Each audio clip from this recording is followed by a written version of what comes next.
Hi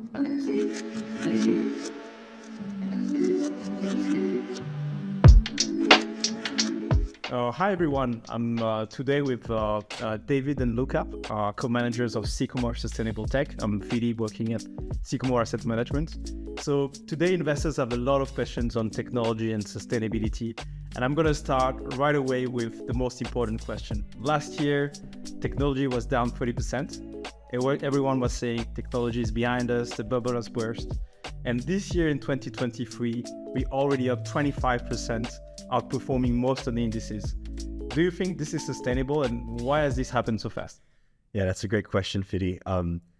It's funny, in my career, we've had some pretty amazing swings in both equity markets, but also in technological demand cycle, which have kind of been compressed in the last 10 years. And we saw that with the demand that we saw following COVID.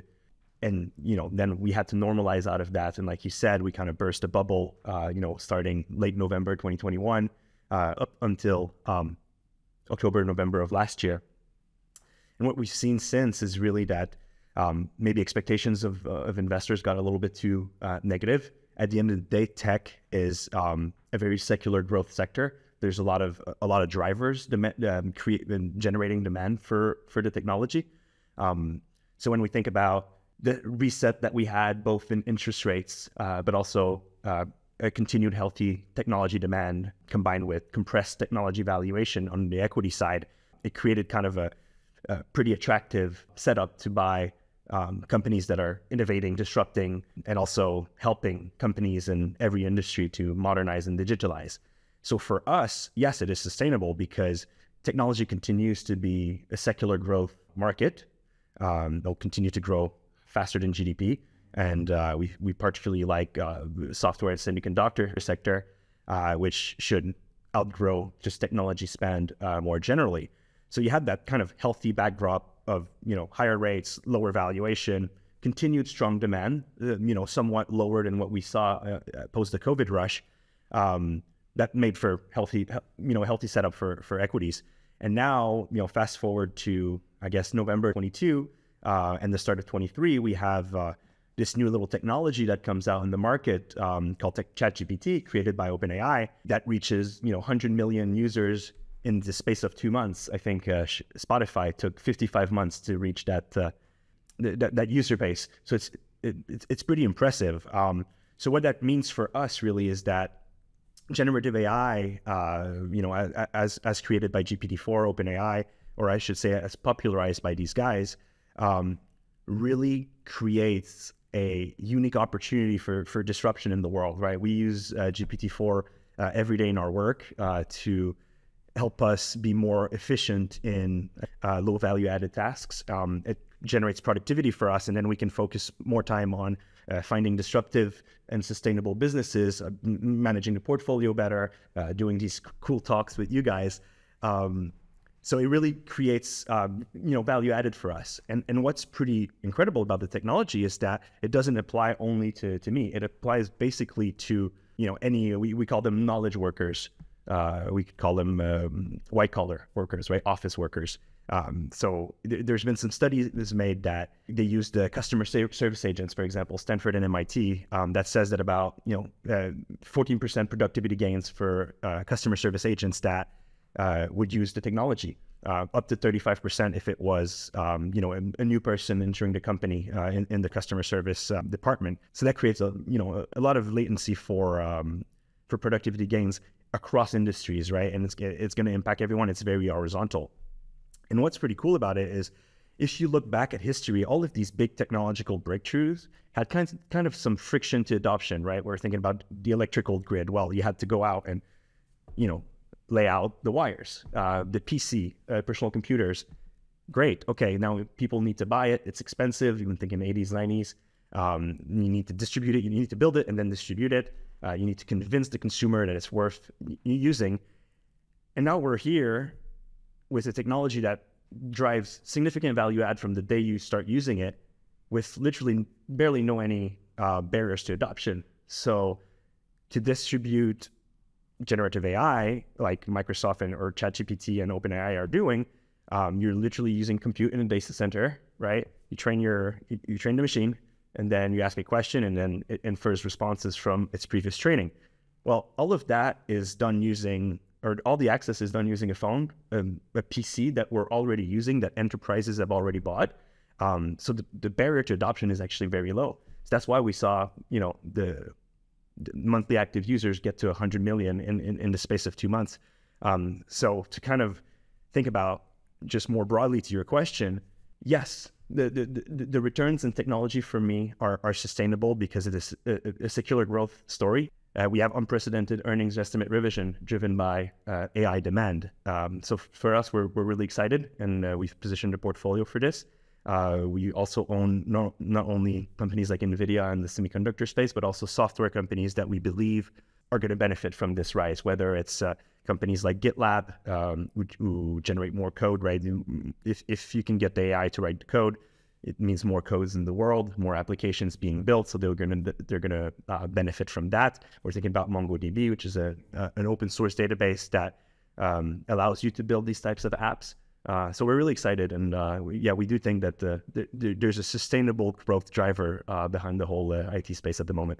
It's very interesting to see that. Basically, you're seeing a new cycle in technology thanks to AI. So the trend that we're seeing is probably going to last over the long run. So very interesting.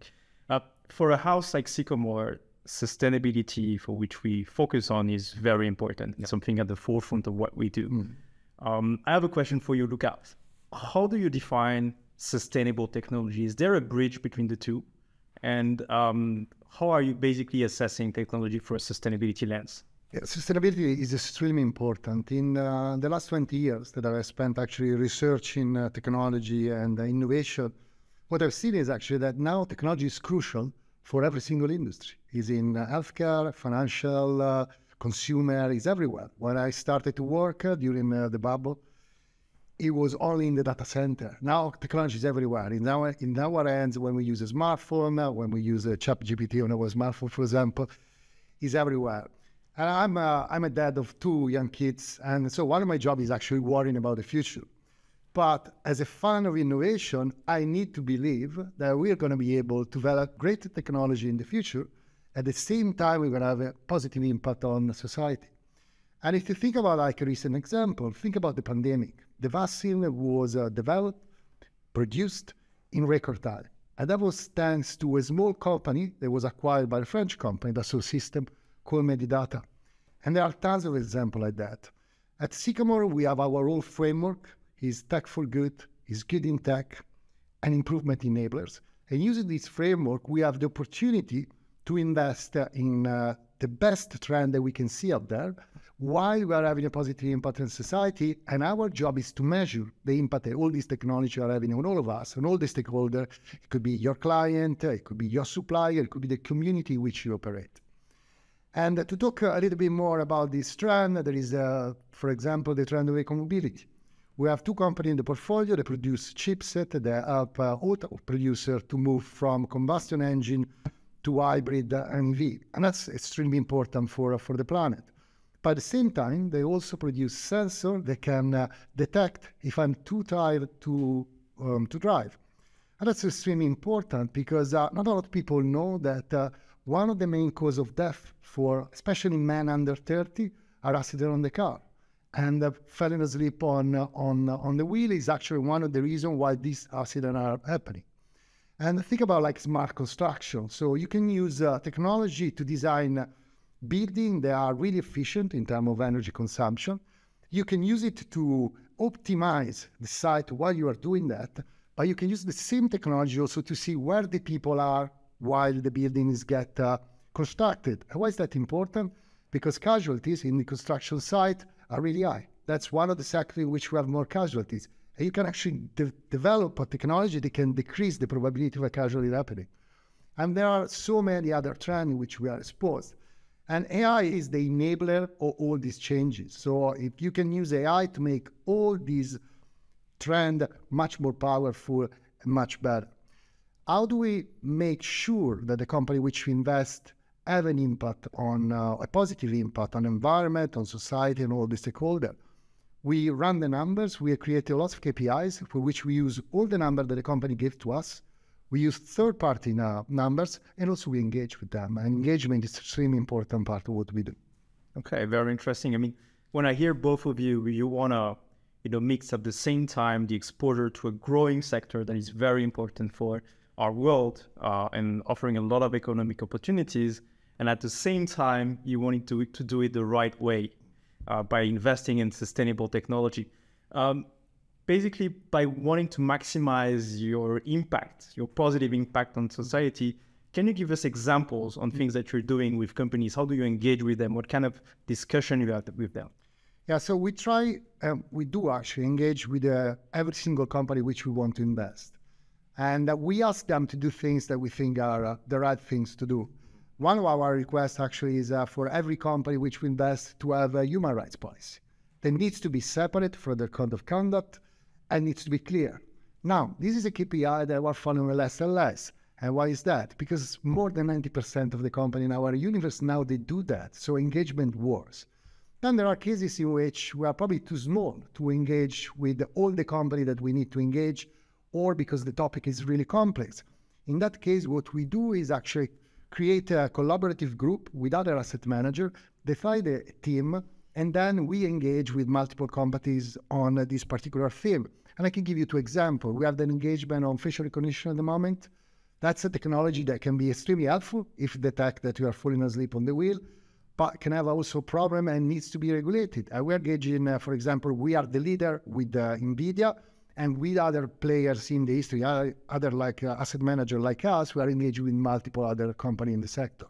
And we do the same also for tech, mental health, and well-being. One thing that we ask all the company in which we want to invest, and this is another group of asset managers doing that, is actually to act on addiction.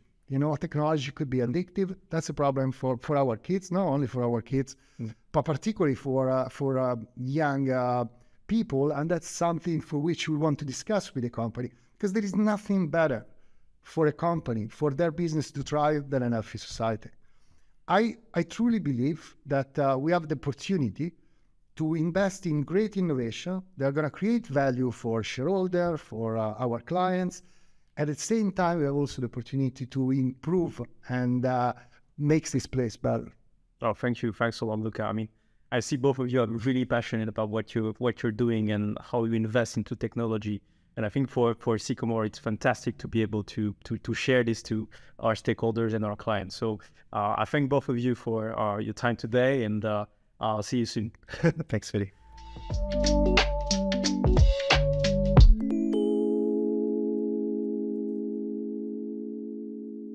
One life like this.